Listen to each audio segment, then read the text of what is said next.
அப்ராக்சியாவும் ஆட்டிசமும் ஒன்றா? ஆட்டிசம் உள்ள ஒரு குழந்தைக்கு அப்ராக்சியா கண்டிப்பாக இருக்குமா அப்படிங்கிறது அது நிறைய பேருடைய டவுட்டு. ஸோ ரிசர்ச்சில் என்ன எவிடன்ஸ் ஆயிருக்கு அப்படின்னா, ஆட்டிசம் உள்ள குழந்தைக்கு 68% ஆஃப் த சில்ட்ரனுக்கு அப்ராக்சியாவும் வர்றதா எவிடன்ஸில் ப்ரூவ் ஆயிருக்குங்க. பிகாஸ் ஆட்டிசம் அப்படிங்கிறதே ஒரு காம்ப்ளெக்ஸான ப்ராசஸ்.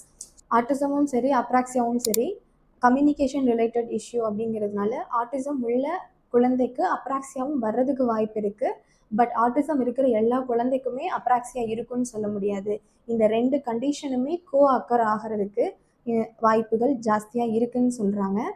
மேபி ஆட்டிசம் தனியாகவும் இருக்கலாம், ஒரு குழந்தைக்கு ஆட்டிசம் இல்லாமல் வெறும் அப்ராக்சியா மட்டுமே கூட இருக்கலாம். ஸோ அதனால ஆட்டிசம் இருந்தாவே அப்ராக்சியாவும் இருக்கும்னு நினச்சிக்காதீங்க.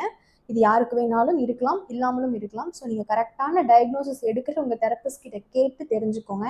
நீங்கள் உங்களுடைய ஆட்டிசம் அசஸ்மெண்ட் எடுக்கும் பொழுது ஸ்பீச்சில் அப்ராக்சியாவோட ஃபங்க்ஷனுமே நீங்கள் வந்து அசஸ் பண்ணி பாருங்கள். ஒருவேளை உங்கள் குழந்தைக்கு ஆட்டிசமோட அப்ராக்சிக் கண்டிஷனும் இருக்குது அப்படின்னா அதுக்கு ஏற்ற மாதிரி உங்களுடைய ஸ்பீச் தெரப்பி ஸ்ட்ராட்டஜிஸை மாடிஃபை பண்ணும் பொழுது இது நம்ம ரிகவர் பண்ண முடியும்.